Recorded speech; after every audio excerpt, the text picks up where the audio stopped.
Hello, dear students. Today, in the series of congenital anomalies, we will discuss about congenital Talipes equinovarus, in short, which is called as CTEV or popularly known as clubfoot. Then, what is clubfoot? Clubfoot is the commonest complex severe orthopedic congenital anomaly. It is congenital anomaly of lower limb, mainly affecting foot. It have basically four main components. They are equinus, varus, both of hind foot or ankle, and adductus and cavus of forefoot or midfoot. The acronym to memorize these four components of this particular congenital anomaly is CAVE. Talip's word is usually formed from two main words, that is tally or talus. Tally is usually from taken from a Latin word, and it means ankle. And pes, like pes cabus, pes is usually for foot. Talipes means the congenital anomalies which involve both ankle as well as foot. That's why there are so many Talipes congenital anomalies. We are today discussing about Talipes equinovarus. There are some pictures given about Talipes equinus, uh, Talipes calcaneus. Basically बात करें तो equinus is equinus word comes from horse, and basically in this particular deformity there is fixed plantar flexion. The baby or the person is not able to dorsiflex the foot at ankle. In picture we can see the plantar flexed foot. Then calcaneus is just opposite of equinus, that is there is fixed dorsiflexion, there is the child is not able to plantar flex his foot. Cavus is high arched foot. Cavus is also present in clubfoot. Talipes cavus is high arched. We can see that arch, midfoot arch is very high. Then varus is basically angulation, medial angulation. Valgus is lateral angulation, and varus is medial angulation. Then equinovalgus is the foot is plantar flexed and everted, that is lateral or outward angulation of the hind foot. Then calcaneovarus is dorsiflexion and medial rotation of the hind foot. Valgus, only valgus is eversion of the foot. Then calcaneovalgus is just opposite of calcaneovarus. Then equinovalgus is plantar flexion with eversion of the foot.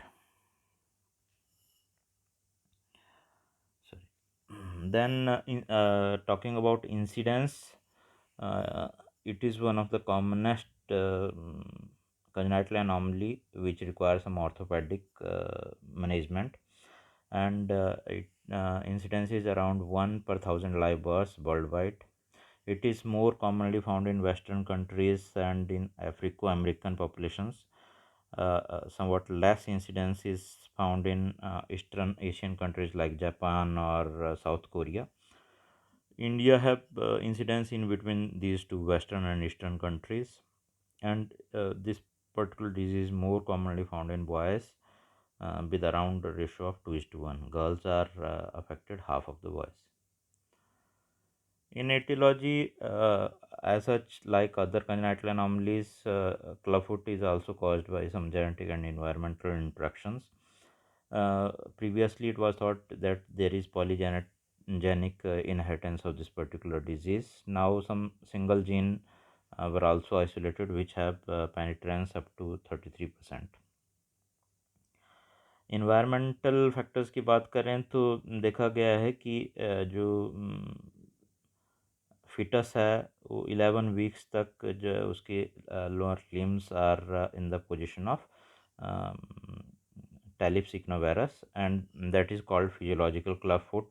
तो ऐसे कुछ experiments animals में किए गए हैं जहाँ toxin induce किया गया at the 9th week of gestation, जो स्टेज ह्यूमन फिटस में 9th वीक ऑफ जेस्टेशन की होती है, उसी लेवल पे जो है एक्सपेरिमेंट्स किए गए एनिमल्स में, और टॉक्सिन्स इंड्यूस किए गए। जो फिजियोलॉजिकल क्लबफुट होता है उसको अरेस्ट कर दिया, कि जो फिजियोलॉजिकल क्लबफुट जेस्टेशन कंप्लीट होते होते जो है नॉर्मल फुट की अपीयरेंस देता है, वो अगर 9 वीक्स और 10 वीक्स पे अगर वो अरेस्ट कर दिया जाए किसी भी टेराटोजन के द्वारा या किसी इन्वायरमेंटल फैक्टर के द्वारा, then it can produce clubfoot. तो इन्वायरमेंटल फैक्टर्स भी बहुत इंपॉर्टेंट देखे गए हैं, जो इनको एक्सपेरिमेंटली प्रूव भी किया गया कुछ एक एनिमल्स में।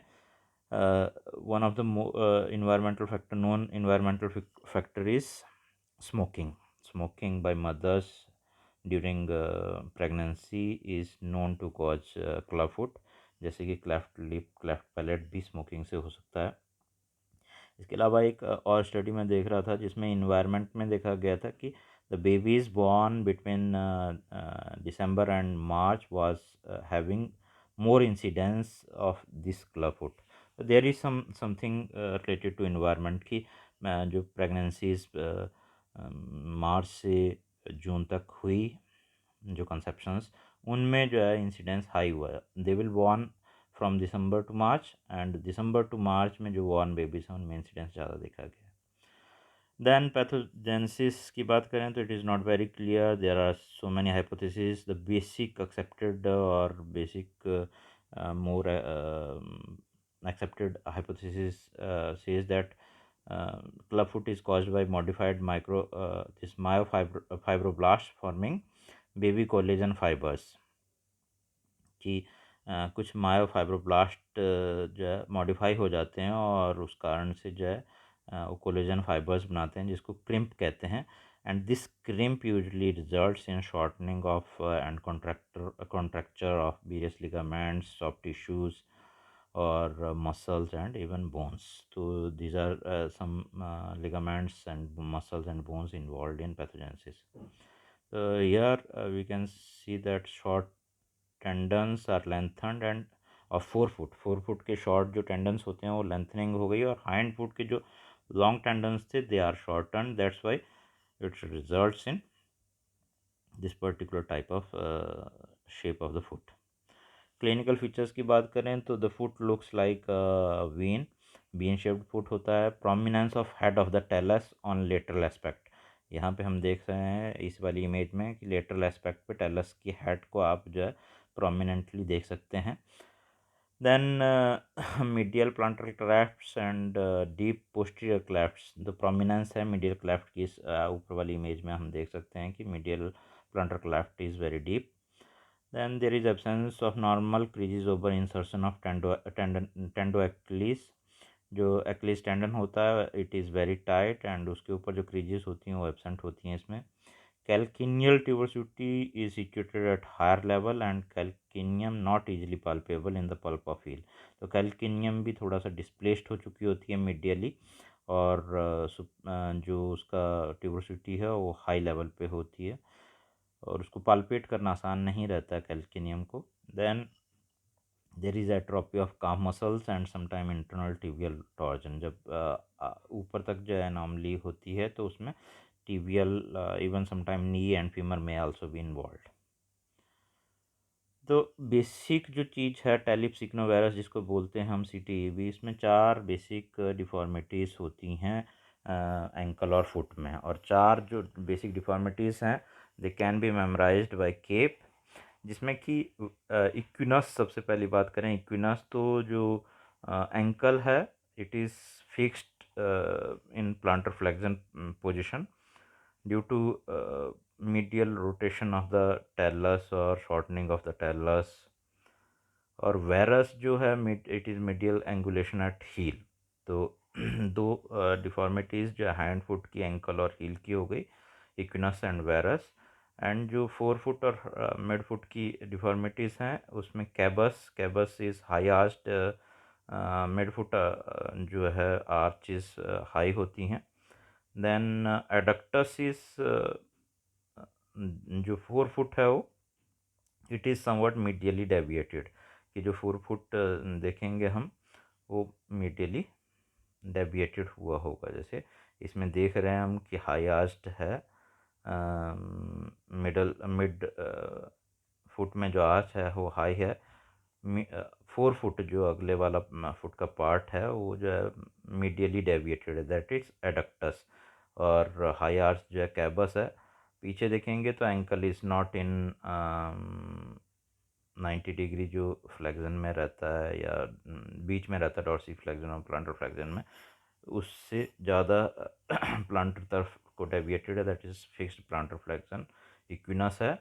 और वेरस है, एंगुलेशन है मीडियली, जैसे कि जो एक साइड बोन्स दिखाई गई हैं बनी हुई, उसमें भी हम देख सकते हैं कि टेलस जो इक्विनस और वेरस में है। इन्वर्जन ऑफ कैल्किनियम है और 4 फुट की बोन्स वेरस में है। तो कुछ कुछ देखने में इस तरीके का हमको दिखेगा कि 4 फुट इज एडक्टेड, अंदर की तरफ एडक्टस है। शॉर्ट फुट होता है, heel rotated inward, varus deformity है और प्लांटर फ्लेक्जन है। थिन काफ मसल्स हैं और एंटायर फुट जो देखने को लगेगा हमको दिखेगा इन्वर्टेड है और सुपिनेटेड है, कि ऐसे लगता है कि जैसे उल्टा कर दिया है। जो डॉर्सल सरफेस है it will pose laterally and जो प्लांटर सरफेस है इट विल पोज मीडियली। तो इसमें कुछ एंगल्स की बात कर लेंगे, कैसे जो हम इनको आइडेंटिफाई करते हैं कैबस, एडक्टस, वेरस और इक्विनस को। तो सबसे पहली बात इक्विनस की करें तो इक्विनस में जो आपके दो लाइंस दिखाई हैं इक्विनस के सामने, तो जो एंगल होना चाहिए it should be 90, the middle axis of leg and foot, they should make a 90 degree angle, जो कि इसमें बढ़ा हुआ मिलेगा, मोर देन 90 होगा। देन वेरस डिफॉर्मिटी में जो लाइंस मैच कर रही हैं फुट की एक्सिस की और काफ की एक्सिस की, they should be align to each other, but यहाँ पे they are crossing each other. Then adductus में भी सेम वही चीज़ है कि they should be aligning, 4 foot और हैंड फुट की जो लॉन्गिट्यूडनल एक्सिस हैं they should align each other, they should be at 180 degree, but यहाँ पे क्रॉस कर रही हैं। और कैबस में कैबस में जो आर्च है दे शुड बी स्ट्रेट, बट यहाँ पे जो हाई आर्च हमको दिख रहा है, जिस जो एंगल भी बन रहा है वो ज़्यादा है। देन लेट फीचर्स की बात करें तो अगर हम ट्रीट नहीं करते हैं क्लब फुट को तो it can result in these deformities get fixed and rigid. जो फुट है वो फिक्स हो जाएगा उसी डिफॉर्मिटी में और रिजिड हो जाएगा, उसको मूव करना मुश्किल हो जाएगा। Child will walk on lateral border of the foot producing callosities, वो लेटरल साइड पे जो है वॉक करेगा क्योंकि उसका प्लांटर सरफेस तो मीडियली एंड जो है वो पोज कर रही है, that will not touch the ground. और जब वॉक करेगा तो lateral border of the foot पे वॉक करेगा और वहाँ पे कैलोसिटीज़ और समटाइम अल्सरेशन हो सकती हैं। There will be atrophy of calf muscles, जो काफ मसल में पहले ही एट्रोफी होती हैं वो थोड़ी सी और मार्क्ड हो जाएगी। And there will be shortening of leg resulting in leg length discrepancies. तो ये सारी कहानी हम जो बात कर रहे थे that was of idiopathic. Usually CTB is of two type, idiopathic where we are not able to identify the cause or where there is no other uh, anomalies associated with CTEB. It is primary, it is isolated anomaly. Sometimes CTB may be associated with some other anomalies like spina bifida है या आपका AMC है, इनके साथ associated हो सकता है। तो वहाँ पे जो क्लिनिकल फीचर्स होंगे वो उनके साथ में होंगे। जैसे क्लब फुट है तो we should look for other features of some other congenital anomalies like spine examine करना है और स्पाइन में जो है स्पाइना बाइफिडा के कोई फीचर्स, मेनिंजोसील, माइलोमेनिंजोसील या टफ्ट ऑफ हेयर और ये सारी चीज़ें तो नहीं हैं। और AMC आर्थ्रोग्राइपोसिस मल्टीप्लेक्स कंजेनिटा अगर हम जो सस्पेक्ट कर रहे हैं, जैसे राइट वाली इमेज है इसमें जो देख सकते हैं हम कि अपर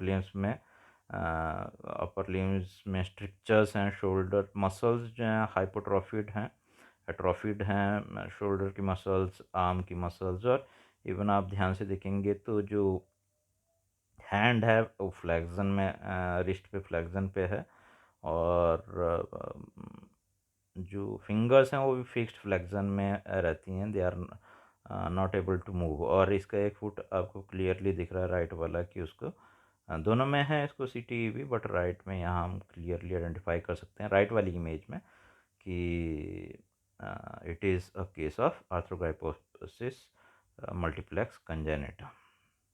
तो जब हम क्लिनिकल देख रहे हैं तो we should identify, is it isolated congenital anomaly, clubfoot is isolated, or is associated with some other congenital anomalies.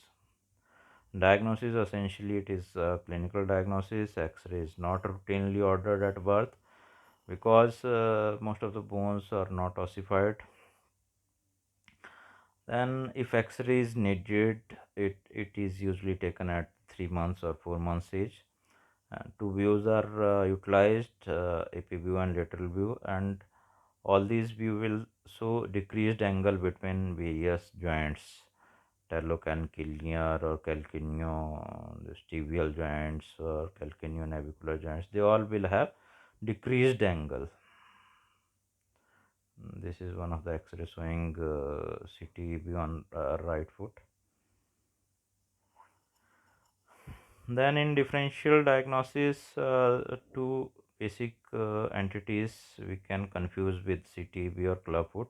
One is postural clubfoot कि समटाइम जो है पोस्चर प्रेगनेंसी में ऐसे रहा फिटस का कि क्लबफुट देखने को मिल गया, तो it can be easily differentiated. Sometime अगर माइल्ड सा क्लबफुट है तो पोस्चरल क्लबफुट के साथ कन्फ्यूजन हो सकता है, बट पोस्चरल क्लबफुट में आप इजीली जो है उसको मैनिपुलेट करके डायग्नोसिस के टाइम उसको सही कर सकते हैं। जो आइडियोपैथिक क्लबफुट होता है उसमें आप इक्विनस डिफॉर्मिटी को या जो आपकी एडक्टस वेरस डिफॉर्मिटीज़ हैं उनको मैनिपुलेशन से एकदम से सही नहीं कर सकते हैं कि आप ने जोर लगाया और जो इक्विनस जो प्लांटर फ्लेक्शन है वो नॉर्मल हो गया, नॉर्मल पोजीशन पे फुट आ गया, ऐसा नहीं किया जा सकता है उसमें।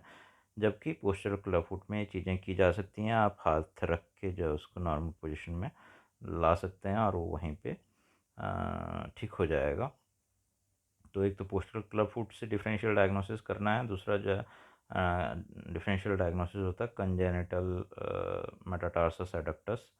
तो इसमें सिर्फ 4 फुट की ही डिफॉर्मिटी होती है, जैसे मेटाटार्सस एडक्टस लिखा ही है तो मेटाटार्सल होते हैं मेनली फर्स्ट सेकंड जो है दे गेट एडक्टेड, तो उसमें जो है एडक्शन वाली डिफॉर्मिटी होती है 4 फुट की, कैबस भी हो सकता है, बट हाइंड फुट की जो एबनॉर्मलिटी क्विनस और वेरस है वो इसमें देखने को नहीं मिलती हैं, और इसका कोर्स जो है बिनाइन होता है तो इजीली इसको डिफ्रेंशिएट कर सकते हैं। Then classification basically clinical features के बाद की क्लासिफिकेशन की बात कर रहे हैं हम, तो it is usually classified for grading of severity को ग्रेड करना है कि CTEV कितना सीवियर है उसके लिए क्लासिफिकेशंस हैं। तो 2-3 तरह की क्लासिफिकेशंस हैं, एक डायमैग्लियो है, एक प्रेरनी है और एक ICFCSG है, तो यहाँ पे हम डिस्कस नहीं करेंगे। देन मैनेजमेंट की बात करें तो management should be started immediately after birth.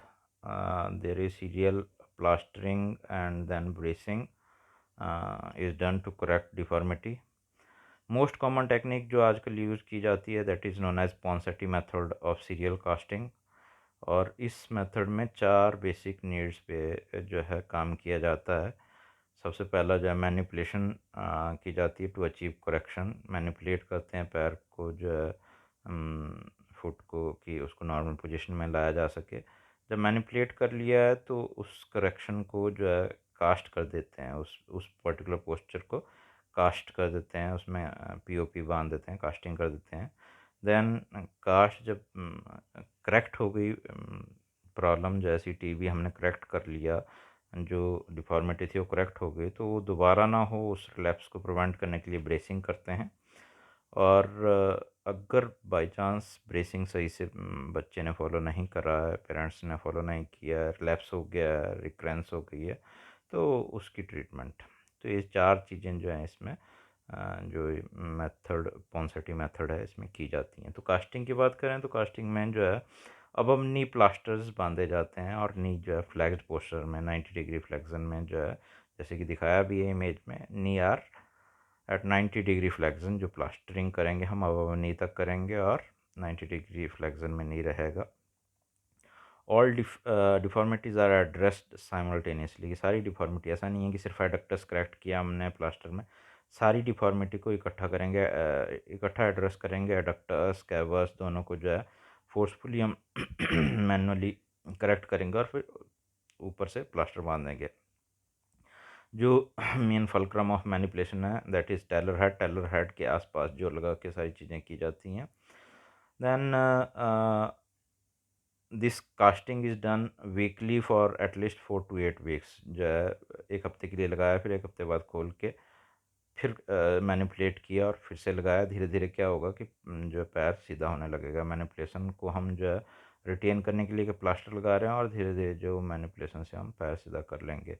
But इसमें यूजुअली जो प्रॉब्लम आती है इक्विनस डिफॉर्मिटी जो है करेक्ट नहीं हो पाती and it may require some small procedure. Tendo Achilles tenotomy जो है परक्यूटेनियस होती है, लोकल एनेस्थीसिया में कर सकते हैं इसको, तो वो रिक्वायर्ड होती है समटाइम्स। और आफ्टर फुल करेक्शन 3 weeks अब नई कास्ट इज अप्लाइड। जब हमको लगता है कि पूरा फुट हमने सही कर लिया है तो उसमें जो फिर लगातार 3 हफ्ते के लिए उस पर्टिकुलर पोजीशन में हम कास्ट बांध के रख देते हैं। तो देसी सीरियल कास्टिंग देख सकते हैं आपकी सबसे लेफ्ट में जो विदाउट कास्ट है लेग, उसमें एक नस वायरस है और धीरे धीरे जो है उसको कास्ट बांधते हुए धीरे धीरे करेक्ट हो गया है। लास्ट वाली इमेज में जो है फुट एडक्टस और जो इनवर्ड रोटेशन जो वायरस थी उसको करेक्ट कर लिया है। कैबस तो खोल के ही पता चलेगा कि कितना ठीक हुआ है, हालांकि वो स्ट्रेट हो रहा है, फुट जो है थोड़ा स्ट्रेट हो गया है। जब हमने ठीक कर दिया तो रिकरेंस प्रिवेंट करने के लिए we usually do bracing. And bracing के लिए जो ब्रेस यूज की जाती है पॉन्सेटी मेथड में, it is Steenbeek splint. Steenbeek splint जैसे नीचे दिखाया है इमेज में, तो एक सूक होता है जो कि एक आग से बंधे रहते हैं 70 डिग्री पे ऑलमोस्ट, तो उसमें जो हमने रखना है। और ब्रेसिंग कैसे करते हैं, फॉर 3 months जो है फुल टाइम हम ब्रेसिंग करते हैं। 3 महीने तक लगातार 24 घंटे उसको बांध के रखना है बच्चे के पैर में। आफ्टर प्लास्टर से जो ठीक कर लिया हमने बच्चे के फुट, उसके बाद, और उसके बाद 3 महीने के बाद सिर्फ रात में ये ब्रेसिंग करनी है, ये शूज़ पहनाने हैं for at least 3 years continuously, for 3 years night night में पहनाने हैं। तो ये इमेज दिखाई है कि कैसे बच्चे को पहना के रखे हैं। Then treatment of recurrence Ponseti method में यूजली जो है रिकरेंस होता नहीं, बहुत रेयर होता है अगर ब्रेसिंग सही से करी है, क्योंकि ब्रेसिंग जो है रिकरेंस को प्रिवेंट करता है। और अगर ब्रेसिंग ढंग से नहीं करी है, 24 घंटे पहनने को बोला, 2-4 घंटे पहन के खोल दे रहे हैं, या 3 महीने पहनने के बाद जो है छोड़ ही दिया, रात को नहीं पहना रहे हैं, तो रिकरेंस हो सकती है। और रिकरेंस जो है पॉन्सेटी मेथड में रिकरेंस की ट्रीटमेंट भी आसान है।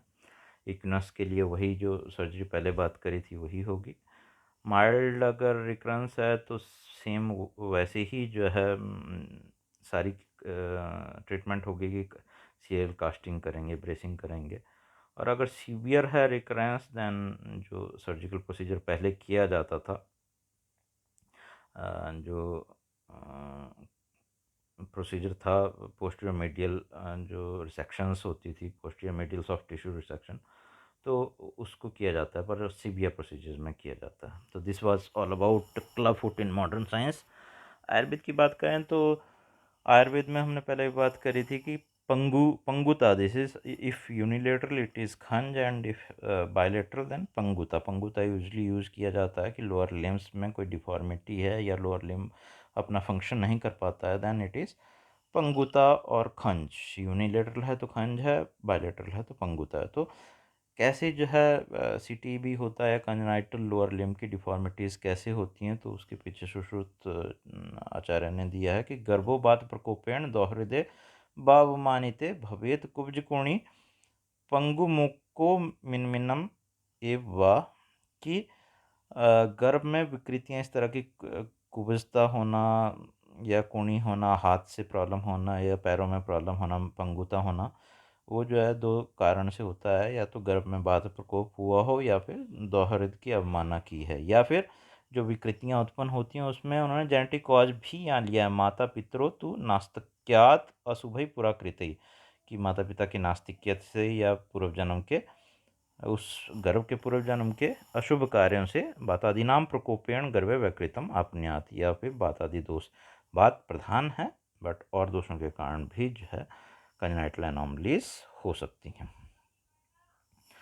निदान में बात करें तो जन्म बल प्रवृत्त जहाँ बोला है वहाँ पे उन्होंने निदान क्लियरिफाई किए हैं कि जन्म बल प्रवृत्ता ये मातु अपचारात पंगु जात्यंध बदिर्मुख में वही बात की है, जायन्ते ते अपि द्विधा रसकृता दोहृद अपचार कृता। तो यहाँ क्लेरिफाई किया है कि जन्म बल प्रवृत्त जो होते हैं बाई बर्थ जो डिसऑर्डर्स होते हैं, जो कंजेनाइटल एनोमलीज यूजली उन्होंने इसमें क्लासिफाई किया, नाम बताए हैं, पंगु जाति, अंध है, बधिर है, मूक है। तो उनको बोला है कि मातु अपचारात, कि माता के अपचार से, माता पथ्य सेवन नहीं कर रही है उसके अपचार से, माता जो है टेराटोजेनिक एजेंट्स ले रही है उसके कारण हो सकते हैं।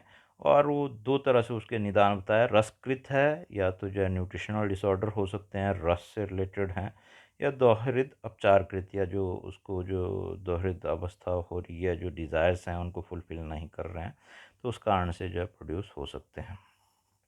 संप्राप्ति जो है बात व्याधि में देखी जा सकती है कि कैसे होता है, पंगुता कैसे होती है। तो उन्होंने बोला कि वायु कट्याम स्थित सक्त कंडराम आक्षिपेत यदा, कि वायु जो कटी में, मतलब सैक्रम रीजन में, या स्पाइनल कॉर्ड की बात कर रहे हैं, कि यूजुअली जो इसमें संप्राप्ति दी गई है वो लोअर लिम्ब की पैरालिसिस की है।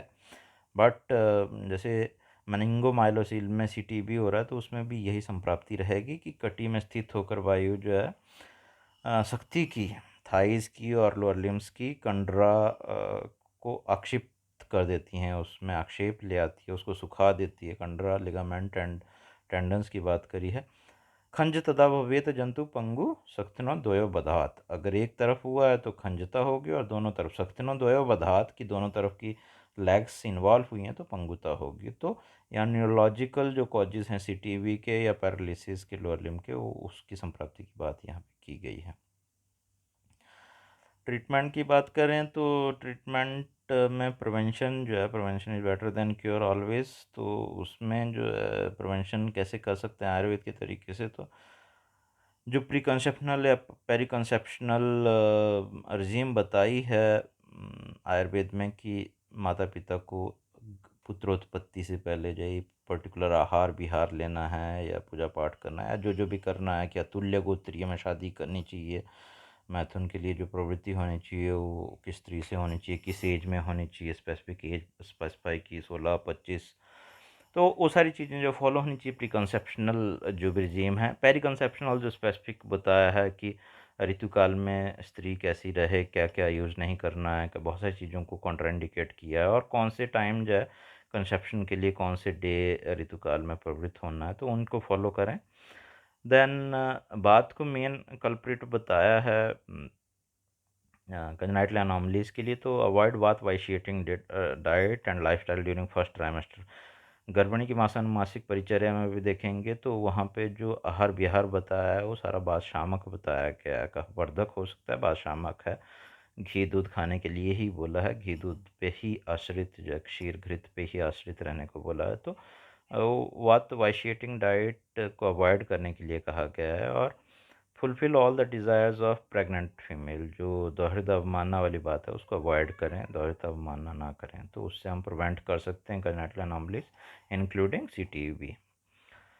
देन जो चिकित्सा सिद्धांत बात की है इसकी, तो यहाँ पे एक चिकित्सा सिद्धांत हमने दिया है, स्नायु संधि अस्थि संप्राप्ति कुर्यात वायु अतंद्रिता, की अगर स्नायु संधि और अस्थि में बात है, जो कि इस कंडीशन में भी है, ligaments, joints and bones are affected, they are contracted and they are shorten, तो उस वाली कंडीशन में जो उन्होंने जो ट्रीटमेंट बताई है वो क्या बताइए, स्नेह उपनाह अग्निकरम, अग्निकरम बच्चा है तो नहीं करेंगे, तो स्नेह जो अभ्यंग के रूप में हम स्नेहन करेंगे उसका।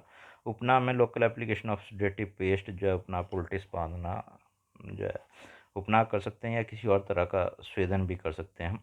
देन बंधन और उन्मर्दनानी, तो उन्मर्दन यहाँ पे हम